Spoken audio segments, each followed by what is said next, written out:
auditeurs internautes de la radio-télévision Fadris, bonjour, bonsoir à vous. Bienvenue à votre première sortie du bulletin d'information pour ce jeudi 31 juillet 2025.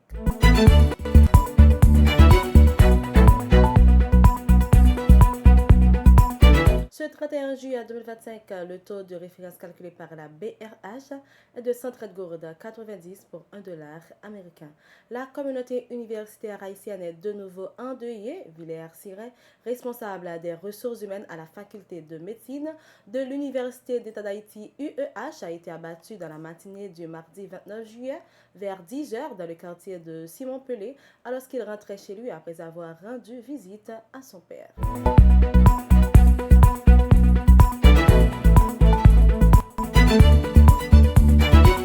Dans un communiqué publié le mercredi 30 juillet 2025, la communauté haïtienne des organisations de la société civile COSOC a annoncé son retrait du Conseil présidentiel de transition CPT et le retrait officiel de son soutien à ses deux représentants Frénel Joseph et Régine Abraham, qu'elle accuse de trahir les aspirations du peuple haïtien. Le divorce est désormais consommé entre la COSOC et le CPT.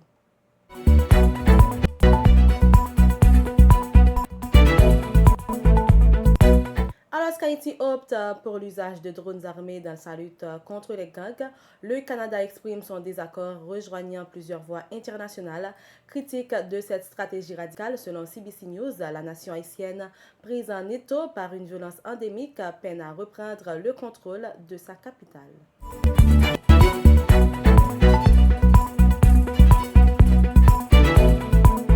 Quelques semaines après la levée de l'interdiction imposée par le Conatel à son émission Boucanter la parole, l'animateur Gary Henry fait désormais l'objet d'un avis de recherche officiel publié mercredi soir par la Police nationale d'Haïti PNH selon le document diffusé sur le compte X de l'institution. Gary Henry est poursuivi pour affiliation à la coalition terroriste Vivre Ensemble, enrichissement illicite et blanchiment d'argent.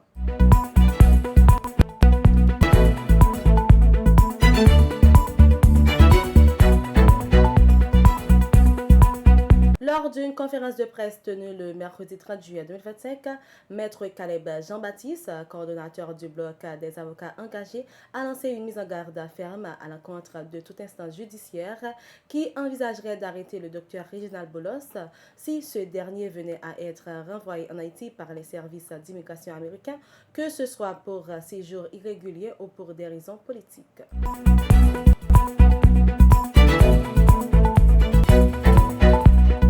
À l'échelle internationale, le président américain Donald Trump a signé le mardi 30 juillet un décret imposant des droits de douane de 50% sur une large gamme de produits brésiliens, invoquant des menaces extraordinaires à la sécurité nationale des États-Unis.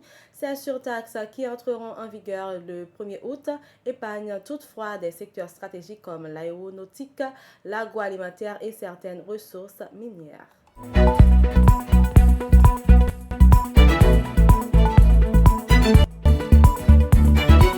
Le trafic aérien britannique a été brièvement interrompu le mercredi 30 juillet à cause d'un problème technique touchant le système de contrôle aérien selon la National Air Traffic Service.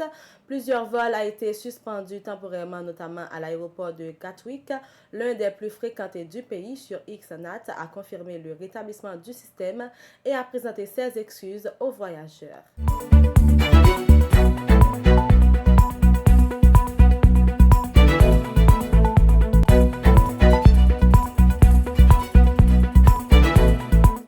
De l'entrée en vigueur de nouveaux droits de douane réciproques, Donald Trump a annoncé le mercredi 30 juillet 2025 avoir conclu un accord commercial majeur avec Séoul en contrepartie de droits de douane de 15% sur les produits sud-coréens.